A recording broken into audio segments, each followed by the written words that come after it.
Alright guys, so with MDI actually being close, I wanted to discuss my opinion on overall DPS, like the community's perception on overall damage, and then like how it relates to like the timer in like a Mythic plus Keystone dungeon. Because my opinion, I believe varies from other people's opinions pretty heavily, just due to a couple of differentiating factors in terms of how people are looking to complete the keys and what people should be looking to do with their pulls. So basically, the community's perception on overall DPS, for those who don't know, is basically pugs in general. Pugs are really bad about this, but they're only look at it in like a binary way of overall DPS is like the only metric that matters. And if you don't have a high overall, then it's kind of skewing in terms of like you're not playing very well in some regard. Well, where that's not always the case. And the reason that's not always the case is you can be playing well and you can be doing your job and you can be using all your utility appropriately, and there could be other class limitations, class restrictions, or like maybe even cooldown choices that affect your overall damage, especially whenever we're playing with reaping effects. Reaping is like weird because it makes some classes like significantly higher in overall, and it's more of like a patty style. It's like what is my cat doing? It's like it makes protection warriors look very good. It makes Outlaw Rogue with Blade Flurry look insane. It makes Havoc Demon Hunter with Fel Barrage look better than maybe even Havoc Demon Hunter with any other choices. Like Fel Barrage is a pretty significant single target damage loss, but you might play it just because it makes your overall look better. So that kind of thing. So, but the community's perception of it is that overall damage is like the most important metric. And then, so let's talk about it with relevancy to DPS first.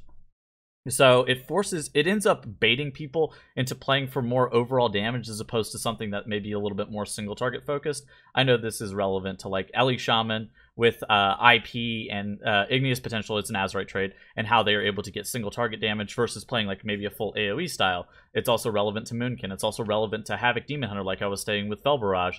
It's relevant to a lot of classes. Not playing for overall DPS might be the more the better approach in terms of how to complete the dungeon in time. The reason for this being is that there is also a pretty significant amount of your timer allocated to single target mobs with priority target damage, some stuff with bosses. Bosses are also a pretty big time sink, so if you're sacrificing a lot of single target to play for just marginally more overall damage, then it might be a little bit more of an advantage for you just to play for single target.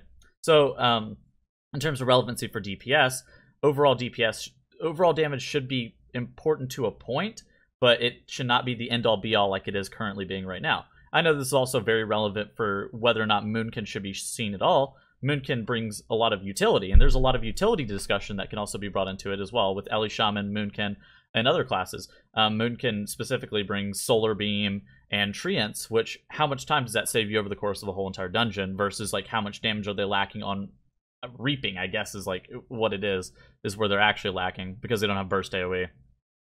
How much time does Solar Beam actually save you? So if you're actually pulling around Solar Beam might be worth significantly more than a class that does more overall DPS, like doubling up on Outlaw Rogue or doubling up on Demon Hunter or something like that. So you kind of have to weigh the odds with stuff like that. So that's just something that you should be thinking about.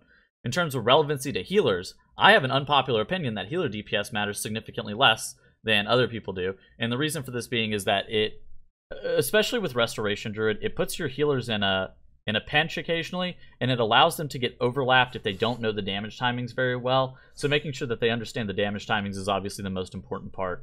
But healer DPS does, while it does matter somewhat for pushing keys, it matters significantly less than I believe the community believes it does. Relevancy for tanks. This is I have an unpopular opinion that Protection Warrior is actually slightly worse than Protection Paladin, and the reason for this being is Protection Paladin's utility overall allows you to complete the dungeon a little bit quicker a lot of times due to Last Stand and Final Stand, or Last Defender and Final Stand. And the reason for this being Bubble Taunt allows you to group up mobs quicker, allows you to do bigger pulls and everything else. While Protection Warrior might be marginally better for DPS, a lot of their damage comes from Avatar and Thunderclap on Reaping trash packs, where it ends up being a little bit more skewed.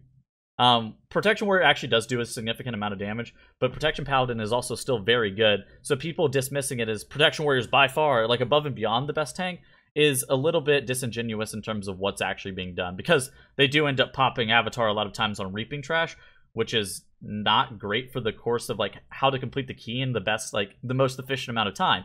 what looks best on damage meters might not be the best in terms of time efficiency, if that makes sense. So basically, what should be the focus?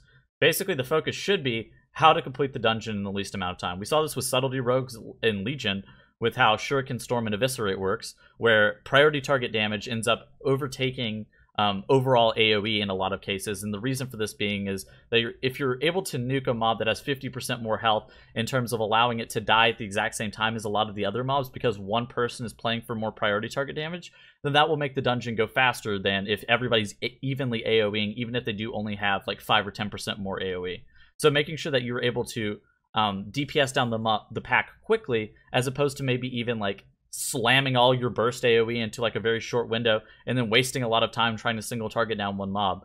That should be your focus, and making sure that you're able to get your CC correctly, making sure that you're able to get your utility out correctly, and making sure that you're able to pop your cooldowns appropriately, not like avataring on Reaping. I think you should only use a certain amount of cooldowns on Reaping. Is also part of my thought, that there should only be a couple cooldowns that you end up using on Reaping, and that if you use too many and you blow up the Reaping too quickly, then it's not worth, and you would be otherwise better off using more of your cooldowns on other trash packs. So that's just my opinion on that. I kind of want to make just an opinion piece in terms of how overall DPS affects Mythic Plus and just kind of the community's perception and versus my perception on the matter. So I hope you guys enjoyed the style of content. It's more of like a rant style, informative style video. So I hope you guys have a great rest of your day. Later.